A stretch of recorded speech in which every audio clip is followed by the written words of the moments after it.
ក្រសួងអប់រំបានជំរុញឲ្យមន្ត្រីបាខិតខំនៅក្នុងការអភិវឌ្ឍគុណភាពសមត្ថភាពលើការរៀបចំព្រឹត្តិការណ៍ដើម្បីត្រៀមធ្វើជាម្ចាស់ផ្ទះនៃការប្រកួតនានា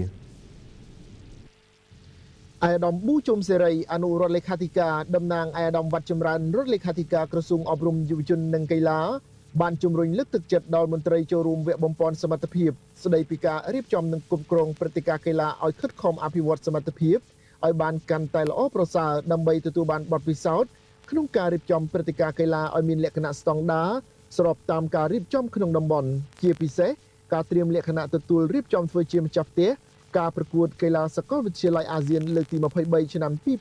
2028និងកីឡាយុវជនអាស៊ីលើកទី5ឆ្នាំ2029នៅព្រះរាជាណាចក្រកម្ពុជា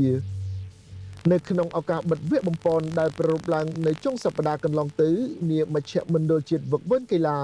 អាយដាមប៊ូជុំសេរីបានគូបញ្ជាក់ថាក្នុងនាមអគ្គនាយកដ្ឋានកីឡានៃក្រសួងអប់រំយុវជននិងកីឡាអាយដាមបានអបអរសាទរនិងថ្លែងអំណរគុណចំពោះនាយកដ្ឋានរៀបចំព្រឹត្តិការណ៍និងស្ថិតិកីឡាដែលបានផ្ដួចផ្ដើមរៀបចំវគ្គបំពេញនេះឡើងដើម្បីពង្រឹងសមត្ថភាពស្ដីពីការរៀបចំនិងគ្រប់គ្រងព្រឹត្តិការណ៍កីឡានិងបង្កើតធនធានមន្ត្រីកីឡានៅតាមមន្ទីរអប់រំយុវជននិងកីឡានិងស្ថាប័នពាក់ព័ន្ធបម្រើឲ្យការងារកីឡានិងសហព័ន្ធកីឡាជាតិទទួលបានបទពិសោធន៍នៅក្នុងការរៀបចំព្រឹត្តិការណ៍កីឡាមានលក្ខណៈស្តង់ដារស្របតាមការរៀបចំក្នុងតំបន់សមិទ្ធផលខាងលើនេះមិនអាចកាត់ផ្តាច់បានពីនយោបាយឈ្នះឈ្នះរបស់សម្ដេចតេជោប្រធានព្រឹទ្ធសភានិងជាអតីតនាយករដ្ឋមន្ត្រីហើយបច្ចុប្បន្នសម្ដេចធិបតីហ៊ុនម៉ាណែតនាយករដ្ឋមន្ត្រីបន្តដឹកនាំនិងរក្សាសុខសន្តិភាពជូនប្រទេសកម្ពុជានិងប្រជាជនកម្ពុជាដូច្នេះសិក្ខាកាមទាំងអស់ដែលបានចូលរួមក្នុងវគ្គដ៏មានតម្លៃនេះពេលនេះត្រូវយកចំណេះដឹងថ្មីៗដែលគ្រូឧទ្ទេសបានផ្ដល់ឲ្យដើម្បីយកទៅអនុវត្តក្នុងការរៀបចំដឹកនាំនិងគ្រប់គ្រងការប្រកួតឲ្យបានល្អប្រសើរស្របតាមស្តង់ដារនៃការរៀបចំការប្រកួតជាមួយគ្នានេះលោកថិនវិចិត្រអនុប្រធាននាយកដ្ឋានរៀបចំព្រឹត្តិការណ៍និងស្ថិតិកីឡាឲ្យដឹងថាវគ្គបំពេញសមត្ថភាពស្ដីពីការរៀបចំនិងគ្រប់គ្រងព្រឹត្តិការណ៍កីឡាបានបញ្ចប់ដោយជោគជ័យដែលបានបំពាក់ឲ្យអ្នកចូលរួមនៅចំណេះដឹងនិងជំនាញសំខាន់ៗដើម្បីបង្កើនការរៀបចំផែនការអនុវត្តនិងអភិបាលកិច្ចនៃការប្រកួតកីឡាហើយវគ្គបណ្ដុះបណ្ដាលបានគ្រប់ដណ្ដប់លើគ្រប់ផ្នែកសំខាន់ៗដែលមានសារៈសំខាន់ចំពោះការអភិវឌ្ឍឧស្សាហកម្មកីឡាប្រកបដោយនិរន្តរភាពនិងវិជ្ជាជីវៈវគ្គបំពេញនេះផ្ដោតសំខាន់លើស្តង់ដារការប្រកួតកីឡាលក្ខណៈជ្រើសរើសជើងឯកអភិបាលកិច្ចល្អក្នុងកីឡាការគ្រប់គ្រងព្រឹត្តិការណ៍កីឡាការធ្វើទីផ្សារនិងចលនានុបត្ថម្ភកីឡាឧស្សាហកម្មកីឡាស្តង់ដារនៃការរៀបចំការប្រកួតស្តង់ដារការប្រកួតកីឡាជាតិការចុះឈ្មោះតាមប្រព័ន្ធព័ត៌មានវិទ្យាអ្នកស្ម័គ្រចិត្តចូលរួមក្នុងព្រឹត្តិការណ៍កីឡានិងការយល់ដឹងពីដូប៉ាលោកថិនវិចិត្របានបញ្ជាក់ថាវគ្គបំពេញសមត្ថភាពនេះគឺជាព្រឹត្តិការណ៍ដ៏សំខាន់មួយក្នុងការពង្រឹងការរៀបចំនិងការគ្រប់គ្រងព្រឹត្តិការណ៍កីឡាបច្ចុប្បន្ននេះអ្នកចូលរួមត្រូវបានបំពាក់ដោយជំនាញនិងចំណេះដឹងចាំបាច់ដើម្បីបង្កើនអភិបាលកិច្ចទីផ្សារការអនុវត្តព្រឹត្តិការណ៍និងស្តង់ដារការប្រកួតប្រជែងនៅក្នុងផ្នែករៀងៗខ្លួនទៅថ្ងៃអនាគតពិតជាមានសារៈសំខាន់ណាស់ក្នុងការអនុវត្តយុទ្ធសាស្ត្រចាប់យកភាពគ្រប់លា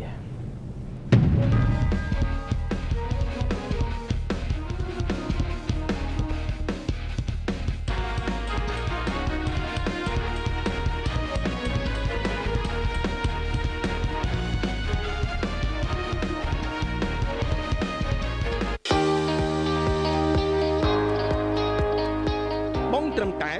$350ឡើងតែប៉ុណ្ណោះខ្លាយជាម្ចាស់ខុនដូអូគីដេដ៏ស្រស់ស្អាតកណ្ដាលក្រុងភ្នំពេញរំលោះងាយរយៈពេលវែងដោយគ្មានការប្រាក់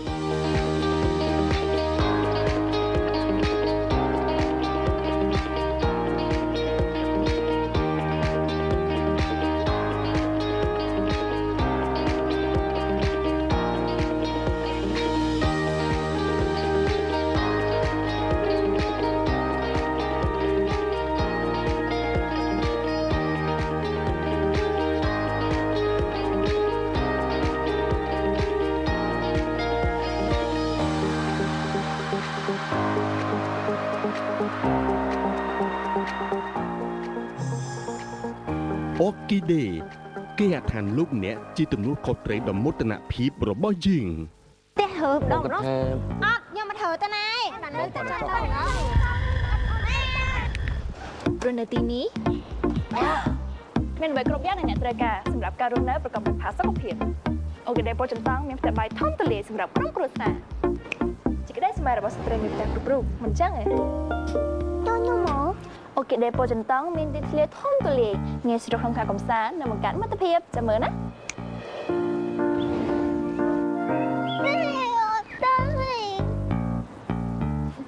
អូបាច់បារម្ភទេស្លាអន្តរជាតិក៏មានស្លារត់ក៏មាននៅចិត្តហ្នឹងកន្លែងធ្វើការមែនអូគីដេប៉ូចិនតង់នៅកណ្ដាលក្រុងហ្មងហើយដឹងហ៎សិតទំនើបនៅក៏បានណា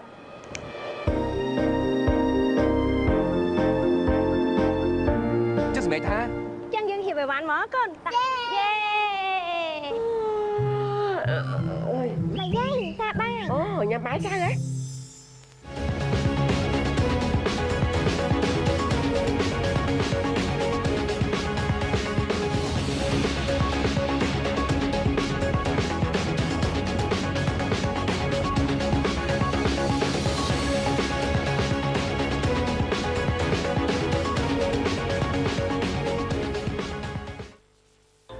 សម័យថ្មីលើទឹកដីប៉ូចិនតុងអគីដេដឺប៉ូចិនតុងអូស្ត្រងឆ្ងាញ់ខ្លាំងស្វាងចេះបាទសូមស្វាគមន៍បន្តលោកនាងមកកាន់ការផ្សាយព័ត៌មានសេដ្ឋកិច្ចប្រចាំថ្ងៃពីទូរទស្សន៍ BTV នៅថ្ងៃ7 មេសា 2025លោកអ្នកបានទស្សនាព័ត៌មានសេដ្ឋកិច្ចជាតិព័ត៌មានសេដ្ឋកិច្ចអន្តរជាតិសំខាន់ប្រចាំថ្ងៃផ្ដើមព័ត៌មានសេដ្ឋកិច្ចជាតិជាដំបូងនេះយើងមើលអំពីចំណូលដែលទទួលបានតាមរយៈវិស័យទេសចររយៈពេលមួយត្រីមាសឆ្នាំ2025ភ្ញៀវទេសចរបរទេសជាង40,000នាក់បានទិញសម្បត្តិចូលទស្សនារូបដ្ឋានអង្គរបាទហើយនៅក្នុងនោះចំណូលដែលទទួលបានតាមរយៈការទិញបានចូលទស្សនានេះគិតជាទឹកប្រាក់$19 លានកើនឡើង13%បើធៀបនឹងត្រីមាសទី1ឆ្នាំ2024ខណៈដែលចំណូលពីការលក់សម្បត្តិចូលទីតាំងផ្សេងៗទៀតមានប្រមាណជា$1 លាន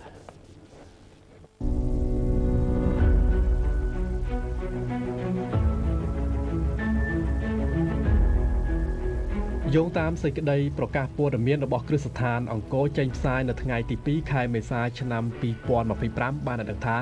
ចាប់ពីខែមករាដល់ដំណាច់ខែមីនាឆ្នាំ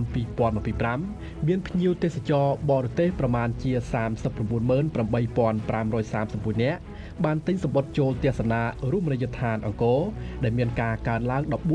14.67% ធៀបទៅនឹងរយៈពេលដូចគ្នាកាលពីឆ្នាំ2024ចំណែកឯទឹកប្រាក់ដែលបានមកពីការលក់សម្បត្តិគឺមានចំនួន $18.72 លានកើនឡើង 13.22%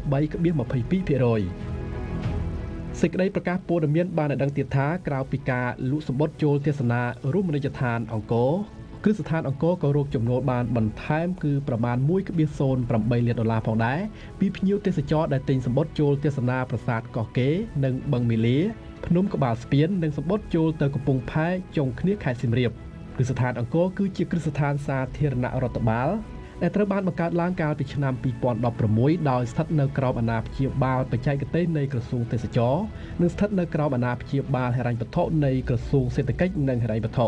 ការប្រមូលចំណូលពីគ្រឹះស្ថានអង្គររួមមានរមណីយដ្ឋានអង្គរប្រាសាទកោះកេរនិងសម្បត្តិទូកនៅកំពង់ផែចុងគ្នា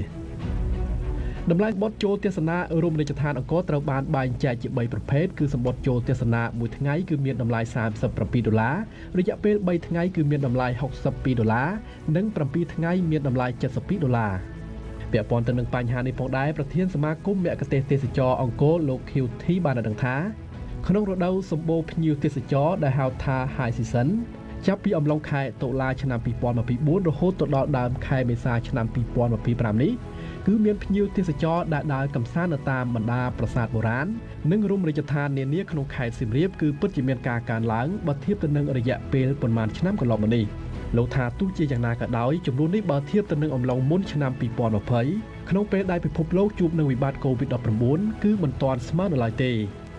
ចំណែកឯលោកលីសាដែលជាអគ្គនាយកគ្រឹះស្ថានអង្គរបានដឹងថា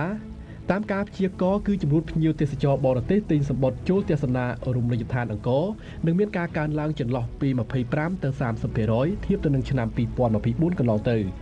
ដើម្បីបង្កភាពងាយស្រួលដល់គ្រឹះស្ថានអង្គរកាលពីពេលថ្មីនេះបានដាក់ដំណើរការម៉ាស៊ីនទិញសម្បត្តិចូលទស្សនាតំបន់រមណីយដ្ឋានអង្គរដោយស្វ័យប្រវត្តិសម្រាប់ការកម្សាន្តរយៈពេល1ថ្ងៃ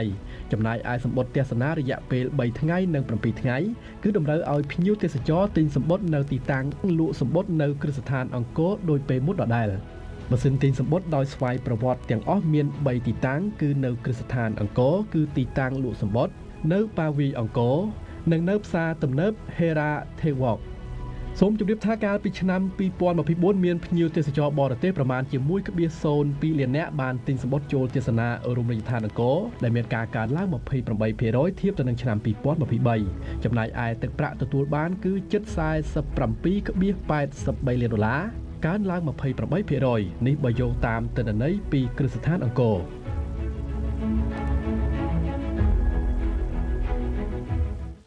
ដល់ឡែកអ្នកជំនាញនៅក្នុងវិស័យបច្ចេកវិទ្យាបានមើលឃើញថាកម្ពុជាកំពុងដើរទៅមុខស្របទៅនឹងបរិបទនៃការរីកចម្រើននៃសម័យជឿនលឿនការចាប់យកបច្ចេកវិទ្យានេះបម្រើទៅដល់វិស័យពាណិជ្ជកម្មការវិនិយោគក៏ដូចជាបម្រើគ្រប់អាជីវកម្មទាំងអស់ដែលកំពុងផ្ដល់ឱកាសការងារហើយផ្ដល់នៅប្រាក់ចំណូលសម្រាប់សេដ្ឋកិច្ច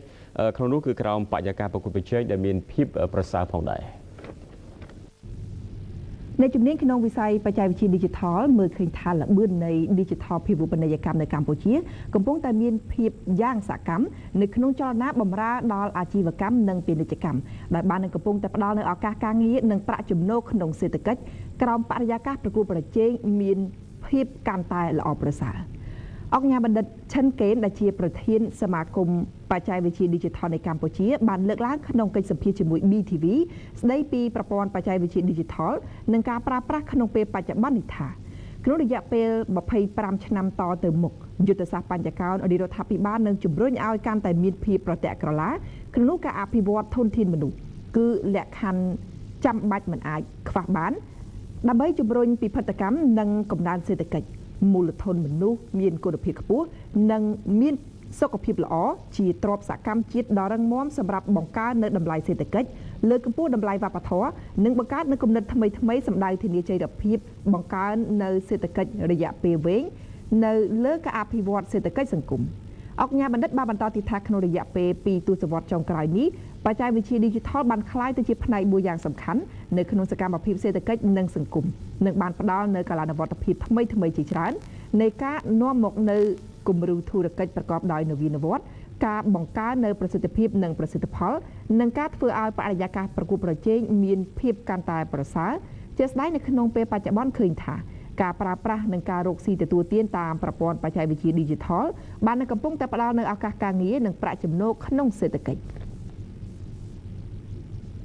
ហើយតាក់ទងមួយការបច្ចេកវិទ្យាដើម្បីផ្សារភ្ជាប់ព្រោះធម្មតាកាលណាយើងធ្វើដោយផ្ទាល់ជាមួយក្រុមហ៊ុនគាត់ត្រូវការចំណេញខ្លះអញ្ចឹងអាប្រាក់ចំណេញហ្នឹងបូកតិចទៅធ្វើឲ្យចំណាយហ្នឹងវាកើនឡើងខ្ពស់ផ្ទុយទៅវិញយើងឃើញថាការទិញទំនិញតាមប្រព័ន្ធបច្ចេកវិទ្យាតាមថ្នាលបច្ចេកវិទ្យាវាអាចជួយកាត់បន្ថយចំណាយដែរដើម្បីកាត់បន្ថយអ្នកចំណេញការកាត់បន្ថយអ្នកចំណេញនេះហើយគឺជួយវិធីមួយជួយសម្រួលដល់ចំណាយថ្លៃដើមឲ្យទាបជាងមុនអញ្ចឹងក្នុងនាមខ្ញុំជាប្រធានសមាគមបច្ចេកវិទ្យាខ្ញុំយល់ឃើញថាពាក់ព័ន្ធជាមួយនឹងការប្រើប្រាស់បច្ចេកវិទ្យាក្នុងការសម្រួលនីតិវិធីក្នុងការទិញនិងការដឹកជញ្ជូនវាអាចធ្វើឲ្យថ្លៃដើមរបស់យើងកាន់តែទាបជាងមុនបាទឆ្លើយតបតាមបរិបទនៃការផ្លាស់ប្ដូរវិស័យបច្ចេកវិទ្យាសម្រាប់សេដ្ឋកិច្ចសង្គមនេះថាពិភពលោកបាននឹងកំពុងតែដើរតាមបរិបទ 4.0 ដែលបរិបទនេះកំពុងតែឈានចូលបរិបទថ្មីមួយទៀតគឺបរិបទ 5.0 ខណៈដែលមុននឹងធ្វើការផ្លាស់ប្ដូរសម័យកាលនេះឃើញថានៅចុងបរិបទ 4.0 បាននឹងកំពុងតែពុះកញ្ជ្រោលយ៉ាងខ្លាំងគឺការប្រើប្រាស់ប្រព័ន្ធបច្ចេកវិទ្យា AI ឬហៅថាបញ្ញាសិប្បនិម្មិត AI នេះគឺបាននឹងកំពុងតែចាត់ទុកជាទីប្រឹក្សាដ៏សំខាន់មួយសម្រាប់ជាជំនួយការនៅក្នុងការអភិវឌ្ឍតាមផែនការសកម្មភាពការងារនិងអាជីវកម្មនិងបាននឹងកំពុងក្លាយទៅជាប្រធានបទយ៉ាងសំខាន់នៃការស្វែងរកនៅដំណោះស្រាយការផ្លាស់ប្ដូរបទពិសោធន៍ការជជែកវែកញែកទៅលើបច្ចេកវិទ្យាបញ្ញាសិប្បនិម្មិត AI ក្នុងបរិបទកម្មវិស័យអប់រំទំនើបកម្មអាជីវកម្មការអភិវឌ្ឍឧស្សាហកម្មនិង AI សម្រាប់ជំរុញពិពិធកម្មសេដ្ឋកិច្ច ទន្ទឹមទៅនឹងបច្ចេកវិទ្យាក៏កាន់តែទំនើបហើយសម្រួលដល់គ្រប់កិច្ចការងារមួយចំនួននៅក្នុងនោះវិស័យ SME ក៏ជួបនៅបញ្ហាមួយចំនួនដែរដើម្បីដោះស្រាយបញ្ហាទាំងអស់នេះជូនទៅដល់វិស័យសហគ្រាសធុនតូចនិងមធ្យមនៅកម្ពុជាដើម្បីលើកកម្ពស់គុណភាពនៃការផលិតគាំទ្រដល់ការប្រកួតប្រជែងក្រសួងឧស្សាហកម្មវិទ្យាសាស្ត្របច្ចេកវិទ្យានិងនវានុវត្តន៍បានបើកវគ្គបណ្ដុះបណ្ដាលដល់យុវជនលើជំនាញបង្កើនផលិតភាពសហគ្រាសធុនតូចនិងមធ្យមអាយដាមបណ្ឌិតហេងសុគង្គរដ្ឋលេខាធិការក្រសួងឧស្សាហកម្មវិទ្យាសាស្ត្របច្ចេកវិទ្យានិងនវានុវត្តន៍លើកឡើងនៅក្នុងកម្មវិធីបើកវគ្គបណ្ដុះបណ្ដាលលើជំនាញបង្កើនផលិតភាពសហគ្រាសនៅថ្ងៃ7 ខែមេសាឆ្នាំ2025ថាជុំវិញគម្រោងបង្កើនផលិតភាពនេះក្រសួងឧស្សាហកម្មវិទ្យាសាស្ត្របច្ចេកវិទ្យានិងនវានុវត្តន៍បានដាក់ចេញផែនការសកម្មភាពនៅក្នុងរយៈពេល4ឆ្នាំ2025ដល់2028ដើម្បីជំរុញបណ្ដុះបណ្ដាលយុវជនឲ្យបានប្រមាណជា3500នាក់ក្នុងនោះចំនួន200នាក់គឺជាជនដែលមានពិការភាពដោយមានគោលការណ៍សំខាន់គឺការបង្កើននៅផលិតភាពតាមបណ្ដាសហគ្រាសជាពិសេសគឺសហគ្រាសធុនតូចនិងមធ្យមព្រោះថាវិស័យនេះដើរតួនាទីសំខាន់ណាស់ជាឆ្អឹងខ្នងនៃសេដ្ឋកិច្ចជាតិបញ្ហានេះសម្ដេចមហាបវរធិបតីហ៊ុនម៉ាណែតជំរុញឲ្យក្រសួងខិតខំធ្វើយ៉ាងណាលើកកម្ពស់នៅផលិតភាពសម្រាប់វិស័យ SME ឲ្យកាន់តែរីកចម្រើនអាយដាមបានបន្តទៀតថាស្របពេលដែលការរីកចម្រើនយ៉ាងឆាប់រហ័សនៃបច្ចេកវិទ្យា Digital SME បានជួបបញ្ហាប្រឈមជាច្រើនផងដែរដែលបញ្ហានេះទើបក្រសួងឧស្សាហកម្មបានដាក់ចេញនូវយុទ្ធសាស្ត្រដែលមានយុទ្ធសាស្ត្រ7ចំណុចមានសកម្មភាពគោលចំនួន17និងផែនការសកម្មភាពចំនួន89ក្នុងគោលដៅជំរុញឲ្យសម្រេចបានលើការជួយគាំទ្រដល់វិស័យសហគ្រាសធុនតូចនិងមធ្យមនៅវិស័យផ្សេងៗនៅក្រៅបន្ទុករបស់ក្រសួងឲ្យកាន់តែរីកចម្រើនយើងឃើញថាអ្វីដែលសំខាន់នៅក្នុងការដែលយើងអាចធានាបាននៅទីផ្សាររបស់យើងនេះទាំងនៅក្នុងស្រុកក្នុងតំបន់ហើយពិភពលោកគឺថាសំខាន់ជាងគេមុនគេគឺការដែលយើងធានាបាននៅគុណភាពនៃផលិតផលរបស់យើងបាទព្រោះគុណភាពនេះគឺថាជាកត្តាសំខាន់ណាស់អញ្ចឹងហើយបានជាការជំរុញនៃការបណ្ដុះបណ្ដាលរបស់យើងទៅលើការចាប់យកស្តង់ដារសញ្ញាស្តង់ដារក៏ដូចជាបាទទៅលើការងារពាក់ព័ន្ធជាមួយមាតុសាស្ត្របាទអានេះក៏ជាចំណុចមួយសំខាន់ដែរដែលយើងហៅថាជា NQI ជាហេដ្ឋារចនាសម្ព័ន្ធគុណភាពជាតិតែយើងមានមាតុសាស្ត្រយើងមានស្តង់ដារយើងមានមន្ទីរពិសោធន៍ហើយនិង accreditation បាទអញ្ចឹងគឺ4នេះគឺសំខាន់មែនទែនដើម្បីយើងជំរុញឲ្យផលិតផលរបស់គាត់បាទមើលទៅមានសោភ័ណភាពមើលទៅមានគុណភាពហើយមានលក្ខណៈប្រកួតប្រជែងលោកសុកនរិនតំណាងប្រចាំប្រទេសនៃអង្គការសហប្រជាជាតិដើម្បីអភិវឌ្ឍឧស្សាហកម្ម UNDP បានលើកឡើងថាយោងតាមការវិតម្លៃរហ័សនិងបឋមលើកតម្រូវការបានបង្ហាញថា